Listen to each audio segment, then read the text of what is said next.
भक्तानुकम्पाधृतविग्रहं वै ईशावतारं परमेशमिदं तं रामकृष्णं शिरसा नमामः। মঞ্চে উপবিষ্ট শ্রীযুক্ত রবীন্দ্রনাথ ভট্টাচার্য সহ সব বিশিষ্ট ব্যক্তিবর্গ এবং দর্শক আসনে যারা রয়েছেন, অত্যন্ত শ্রদ্ধেয় ভক্তমণ্ডলী, আজকে সিঙ্গুরবাসীর জন্য একটি গৌরবের দিন, প্রজ্ঞার দিন, আলোকের দিন, আশার দিন। সিঙ্গুরবাসীর মাঝে ঠাকুর এসে বসেছেন। ঠাকুর একদিন মাকে ওর ফটোগ্রাফ দেখিয়ে বলেছিলেন, কালে ঘরে ঘরে এই ফটোটি পুজো হবে। আজকে আমরা যারা রামকৃষ্ণ বিবেকানন্দ আন্দোলনের সঙ্গে যুক্ত, প্রত্যক্ষভাবে আমরা বুঝতে পারি আমাদের কাছে শুধু ভারতবর্ষের বিভিন্ন প্রান্ত থেকে লোক আসেন তাই নয়, আমাদের কাছে সমাজের সমস্ত স্তরের লোক আসেন। তার মধ্যে দেশের প্রধানমন্ত্রীও থাকেন, রাজ্যের মুখ্যমন্ত্রীও থাকেন, বিচারকবৃন্দও থাকেন, আবার সাধারণ যে মানুষ, প্রান্তিক জনগণ, তারাও থাকেন। সমস্ত পৃথিবীর দিকে আজ তাকালে স্তম্ভিত হয়ে যেতে হয়। একটি রবীন্দ্রসঙ্গীতের কথা মনে পড়ে, আকাশ ভরা সূর্য তারা, বিশ্ব ভরা প্রাণ। আর তার মাঝেই আমি সন্ধান পেয়েছিলাম এক নতুন তত্ত্বে, এবং সেটি হচ্ছে যেন সেই সবাক রামকৃষ্ণ। আমরা সবাই নির্বাকভাবে সবিস্ময়ে শ্রীরামকৃষ্ণকে দর্শন করলাম। আমরা দেখলাম তিনি বলছেন, কি বলছেন? আত্ম উন্নতির কথা বলছেন। তিনি বলছেন, দেখো, এই জীবনটা হচ্ছে একটা পরিব্রজ্যা, একটি প্রব্রজ্যা, একটি অভিসার। তুমি মানুষ হয়ে জন্মেছ, তুমি দেবতা হবে। It is a voyage from manhood to godhood. তোমরা সবাই ভগবান। শ্রীরামকৃষ্ণ দুটি বার্তা দিলেন মূলত। একটি হচ্ছে মানুষ ঈশ্বর, মানুষের সেবাই ঈশ্বরের সবচেয়ে বড় সেবা। প্রত্যেক মানুষের ভেতরে সেই ঈশ্বর রয়েছেন এবং প্রত্যেক মানুষের মনুষ্য জন্ম গ্রহণ করে উচিত সেই ঈশ্বরের প্রকাশ ঘটনা নিজের ভেতরে। ঈশ্বর নিজের ভেতরেই রয়েছেন, কিন্তু সূর্য রয়েছেন মেঘের আড়ালে। মেঘ সরিয়ে দিতে হবে, তাহলেই সূর্যের দর্শন হবে। তাই স্বামীজি বলছেন, its soul is potentially divine. প্রত্যেকটি মানুষ, প্রত্যেকটি জীবাত্মা, তিনি মূলত ঈশ্বর, তিনি মূলত দেবতা। এটি শ্রীরামকৃষ্ণের আহ্বান। আর শ্রীরামকৃষ্ণ কি বললেন? শ্রীরামকৃষ্ণ বললেন ওই গরিব গুরবতের কথা, যেটি স্বামী বিবেকানন্দ পরবর্তী সময় খুব স্পষ্ট করে বলছেন।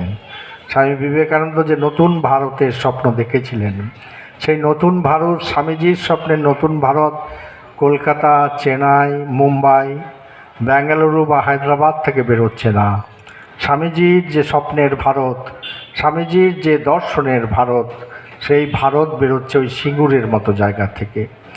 তিনি বলছেন, নতুন ভারত বেরুক কৃষকের পর্ণকুটির ভেদ করে, নতুন ভারত বেরুক চাষির লাঙল ধরে, নতুন ভারত বেরুক ওই মুচি মদ্যব্রাস মেথরের ঘর থেকে, নতুন ভারত বেরুক ভুনোওয়ালার উনুনের পাশ থেকে, নতুন ভারত বেরুক গিরি কন্দর গুহা পর্বত থেকে, নতুন ভারত বেরুক বাজার হাট প্রান্তর থেকে।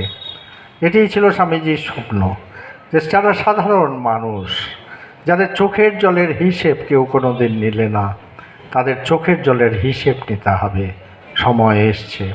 এবং সেই কাজটি করে গেলেন স্বামী বিবেকানন্দ তার শ্রী গুরুর নির্দেশে। আর ঠাকুর কি বললেন? ঠাকুর বললেন না কিছু, ঠাকুর সত্যি সত্যি কিছু বলেননি কাউকে, ঠাকুর নিজের জীবন দিয়ে দেখিয়ে গেলেন। আমাদের ভারতবর্ষে আমরা দেখতে পাই এই দৃষ্টান্ত খুব বিরল নয় যে গৃহস্থ হয়েও সন্ন্যাসী হন এবং তার স্ত্রীকে পরিবারকে অস্বীকার করে উত্তরাখণ্ডে গিয়ে তিনি সন্ন্যাসী হন, বনে চলে যান, গুহায় চলে যান। কিন্তু এই দৃষ্টান্ত কি পৃথিবীর ইতিহাসে কখনো দেখেছেন? দেখেছেন যে গৃহস্থ সন্ন্যাস আশ্রম গ্রহণ করেছেন, গ্রহণ করে তার স্ত্রীকে ত্যাগ তো বর্জন তো করেনি, তার স্ত্রীকে নিজের মা ভবতারিণীর আসনে বসিয়েছেন, তাকে পুজো করেছেন, তার জীবনের সমস্ত সাধনা তার পাদপদ্মে অর্পণ করেছেন এবং সর্বোপরি তার যে জপের মালা সেটিও অর্পণ করেছেন। এটি দেখতে পাওয়া যায় শ্রীরামকৃষ্ণ অবতারে। শ্রীরামকৃষ্ণ তাই করলেন মা সারদা দেবীকে, এবং সারদা দেবীকে জগৎ জননী রূপে প্রতিষ্ঠিতা করলেন। তো এই জন্য যদি কেউ প্রশ্ন করে যে শ্রীরামকৃষ্ণের আগমন কেন, মূলত শ্রীরামকৃষ্ণের আগমন হচ্ছে মানুষকে জাগানো। মানুষ, অজ্ঞরা তোমাকে ভুল করে মানুষ বলে, তুমি মানুষ নও, তুমি দেবতা, তুমি ঈশ্বর। আরেকটি কি কারণ? আরেকটি কারণ হচ্ছে সাধারণ মানুষের অশ্রু মোছানোর জন্য। সাধারণ মানুষ যাদের চোখের জলের হিসেব কেউ কোনো দিন নিলে না, নেবার প্রয়াস পান না, ওই যে সাধারণ মানুষগুলো যারা বুভুক্ষু, তাদের দুটুকরো রুটি তুলে দেবার কেউ নেই তাদের মুখে, যারা আর্ত অসুস্থ তাদের পথ্য ওষুধ দেবার কেউ নেই, যারা অজ্ঞ তাদের কাছে শিক্ষার আলোকবর্তিকা প্রসারিত করবার কেউ নেই, যারা বিধবা তাদের অশ্রুমোচনে কেউ এগিয়ে আসছে না, যারা অনাথ তার ক্রন্দন রোধ করবার কোনো প্রয়াস নেই। এহেন একটা সমাজ, যে সমাজ সম্পর্কে স্বামীজি বলেছেন লিভিং ক্রিমেটোরিয়াম, চলন্ত শ্মশান। সেই সমাজে মানুষ, অজ্ঞরা ভুল করে মানুষকে মানুষ বলে, মানুষ তুমি মানুষ নও, তুমি দেবতা, তুমি ঈশ্বর।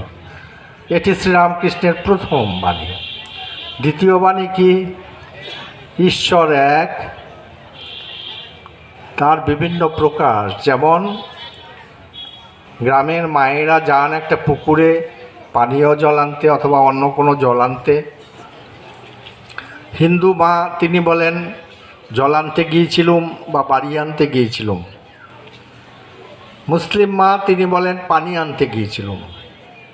খ্রিস্টান মা তিনি বলেন ওয়াটার আনতে গিয়েছিলুম। সেই পানি হোক, জলই হোক, ওয়াটার হোক, অ্যাকোয়া হোক, কিন্তু যেটি আসে, যে বস্তু, যেটি আধার, সেটি একই, সেটা হচ্ছে জল। ঠিক তেমনি যেভাবেই ঈশ্বরের প্রকাশ না ঘটুক না কেন, একাং সৎ বিপ্রা বহুধা বদন্তি, একই তিনি।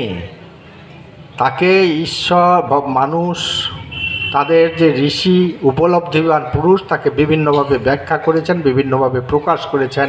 যেমন জলকে কেউ বলে জল, কেউ বলে ওয়াটার, কেউ বলে পানি। এটি হচ্ছে দ্বিতীয় শিক্ষা। তৃতীয় শিক্ষা কি? স্বাভাবিকভাবেই ঠাকুর বলছেন যত মত তত পথ। তিনি সর্বধর্ম সমন্বয়ের কথা বললেন, তিনি সর্বধর্ম সদ্ভাবের কথা বললেন, এবং আরেকটি কি তিনি বললেন ঠাকুর, সেটি হচ্ছে সাধারণ মানুষের উত্থান। জনতা জনার্দনের মন্দিরে গণপতিকে প্রতিষ্ঠা করো। ঠাকুর বলছেন, হে যুবক, জগন্নাথের রথ চলছে, তুমি যদি তার রজ্জু আকর্ষণপূর্বক ধন্য হতে চাও, ধন্য হও। যদি তা না করিতে চাও, তাহলে তাহার সামনে দাঁড়াইয়া বৃথা তাহার গতিরোধ করিবার চেষ্টা করিও না, পিষ্ট হইয়া যাইবে, পার্শ্বে সরিয়া দাঁড়াও। এটি ঠাকুরের কথা স্বামীজি বললেন। তা সেই সাধারণ মানুষের জন্য ঠাকুরের যে আরতি, ওই যে নাবিকটিকে মারছে, সে মারার দাগ তার পিঠে, ওই যে দেওঘরে বিশ্বনাথ দর্শনে গিয়ে বৈদ্যনাথ দর্শনে গেলেন, দেওঘরে বিশ্বনাথ যাবার মনোবাসনায় মথুরবাবুর সাথে, সাধারণ মানুষ তাদের পড়তে পায় না, খেতে পায় না, এক মাথা তেল কোনো সময় পায়নি। মথুরবাবুকে বললেন, মথুর, এদের পেট ভরে খাওয়াতে হবে, এদের জামা কাপড় দিতে হবে, বসন দিতে হবে, এদের এক মাথা তেল দিতে হবে। মথুরবাবুর একটা বাজেট ছিল, তো স্বাভাবিকভাবে উনি একটু ইতস্তত করছেন। ইতস্তত দেখে স্বামী ঠাকুর সিংহের মতো যেন গর্জন করলেন যে, মথুর, তুমি যদি এই সব সচল শিবের সেবা না করতে পারো, তাহলে তোমার ওই অচল শিবকে দেখতে আমি বারাণসীতে যাব না। মথুরবাবু করলেন সেবা, ঠাকুর দেখালেন সেই সাধারণ মানুষের প্রতি তার যে সহানুভূতি নয়, প্রেম, ভালোবাসা। আরেকটি কী করলেন, সেটি হচ্ছে যেটি বললুম, যে নিজের স্ত্রীকে দেবীর আসনে বসিয়ে দেবীত্বে প্রতিষ্ঠিত করলেন, যে হে নারী, তুমি নরকের দ্বার নও, নরকেশ্ব ইদং দ্বারং বলা হয়েছে, সেটি নও, তুমি হচ্ছে মুক্তির দ্বার। পরিষ্কার করে স্বামীজি পরবর্তী সময় বলছেন যে একটি পাখি, তার দুটো পক্ষ আছে, দুটি পক্ষ যদি সমানভাবে মর্যাদা সম্পন্ন শক্তিশালী না হয়, সে পাখি যেমন ভালো করে উঠতে পারে না, ঠিক একটি সমাজে নারী এবং পুরুষ আছে, নারী এবং পুরুষ যদি সমান মর্যাদা সম্পন্ন না হয়, তাহলে কিন্তু সেই সমাজের উত্থান সম্ভব নয়। এই জন্যই শ্রীরামকৃষ্ণ এসেছিলেন। শ্রীরামকৃষ্ণ এসেছিলেন আমাদের সবার জন্য। আর তার একটি কথা, তুমি মানুষ হয়ে জন্মেছ, তুমি ভগবান হয়ে যাও। আমরা আজকে এখানে সমবেত হয়েছি, ঠাকুর সিঙ্গুরে এসে বসেছেন, ঠাকুর সমস্ত পৃথিবীতে রয়েছেন,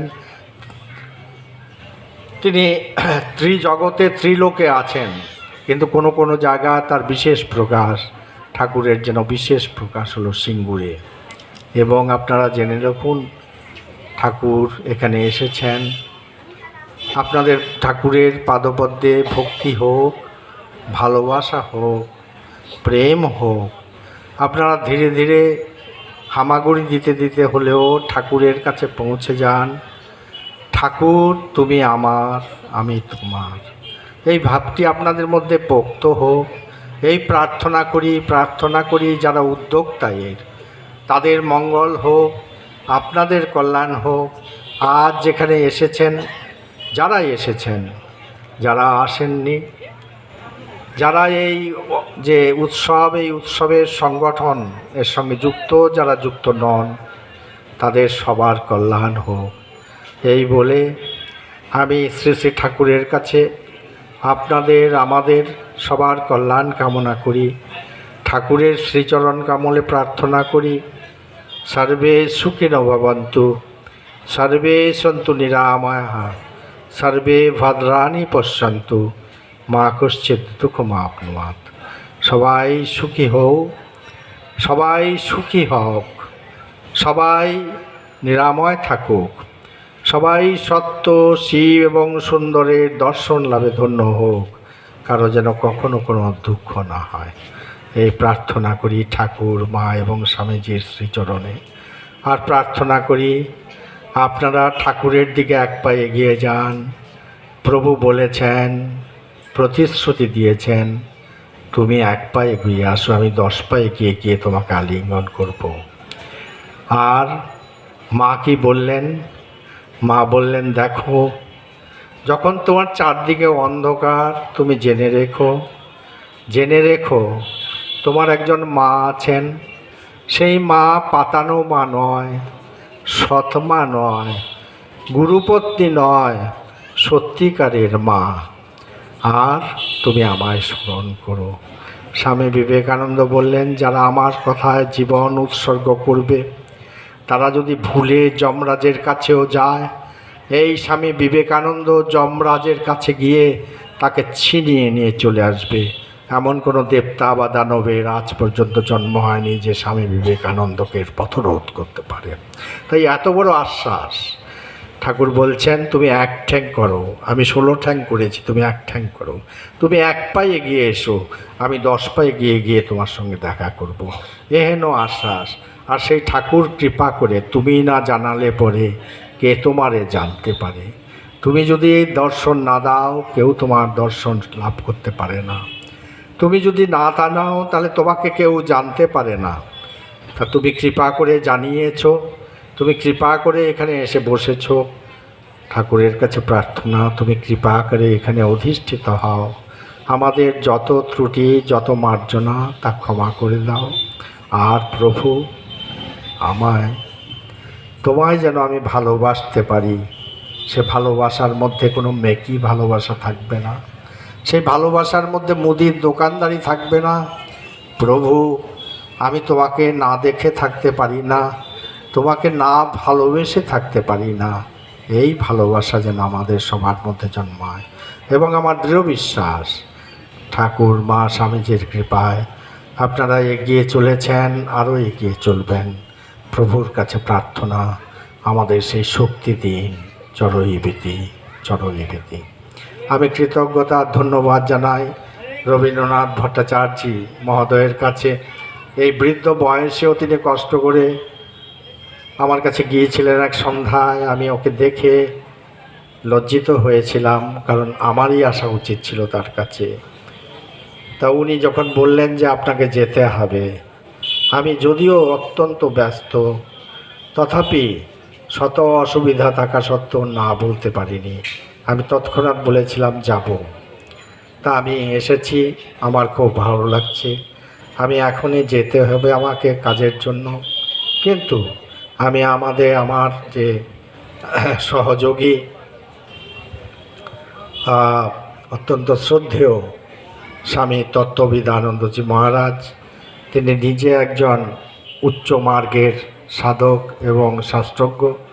ওকে আমি ব্যক্তিগতভাবে অনুরোধ করেছি যে আপনাদের ধর্মসভায় ঠাকুর মা স্বামীজি এবং শাস্ত্রের সম্পর্কে কিছু কথা বলতে। এই কথাগুলো বলে আমি এই যে সংস্থা, যারা এই সংগঠনের সঙ্গে যুক্ত আছেন, এটি অর্গানাইজ করার ব্যাপারে যুক্ত আছেন, তাদের সবাইকে অসংখ্য ধন্যবাদ জানাই, কৃতজ্ঞতা জানাই আমাকে অপূর্ব সুযোগ করে দেওয়ার জন্য। এবং প্রভুর কাছে প্রার্থনা জানাই, আপনারা এগিয়ে যান, প্রভুর দিকে এগিয়ে যান। আপনারা যদি খানিকটা যান, প্রভু অনেকটাই এসে আপনার হাত ধরবেন। ভয় নাই, তবে ভয় নাই। ধন্যবাদ। মহারাজের বক্তৃতা আপনাদের কেমন লাগলো তা কমেন্ট করে জানাতে ভুলবেন না। ধন্যবাদ। জয় মহারাজ জি কি।